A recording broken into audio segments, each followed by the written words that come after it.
everybody, this is the latest project that I've just completed. I followed a tutorial from Graphic45, very talented lady. You do have to be very precise with your cutting and measurements.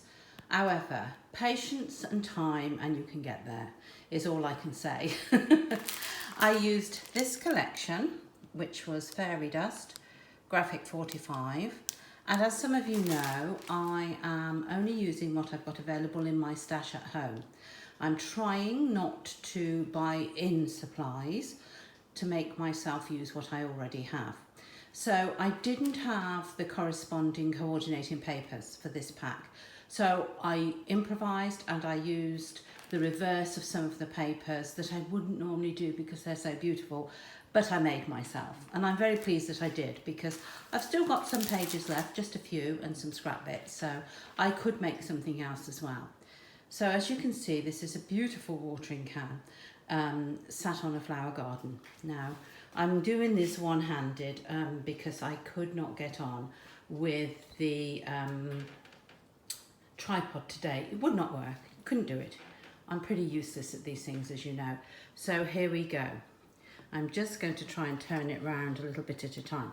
First off, there's the door and the step with the stepping stones. These lovely stones that you'll see all the way around.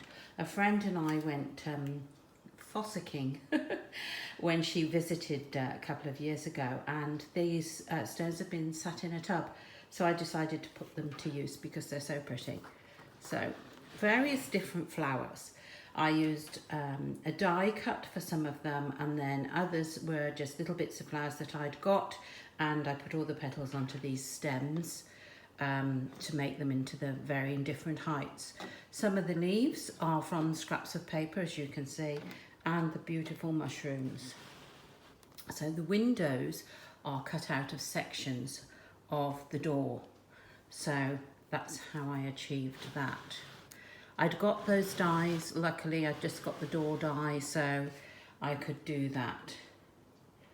And then again, here you can see the lovely stones. Oh, the top of the can there. And then the back again, you see more. One of the hardest things I found to do, believe it or not, was to put a gem on the top of each of these flowers, because of course you had to sand the top of the skewer to make it as flat as you could. That was not an easy thing to do, believe it or not. And then we're back to the front again. Sorry if this is really bad videoing. So that's the actual can. Oops, showed you my washing up draining there. So if you lift the lid, inside is the book. Now, because it fits in there snugly, I wrapped this ribbon around it so that I wouldn't have to tip the entire thing up when I wanted to take the book out, because that wouldn't have been good for the can or my patience. Right, so put that back a little bit so that you can still see.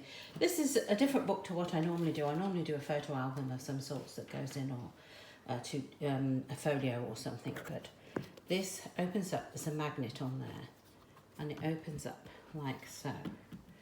And I hope you can see that it's in layers. It's a 3D book.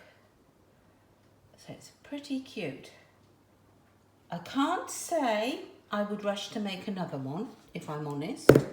Not my thing at all. But I'm glad I did it because it was nice to do something different, and it goes with this nicely. So I think, yes, I'm pleased with that.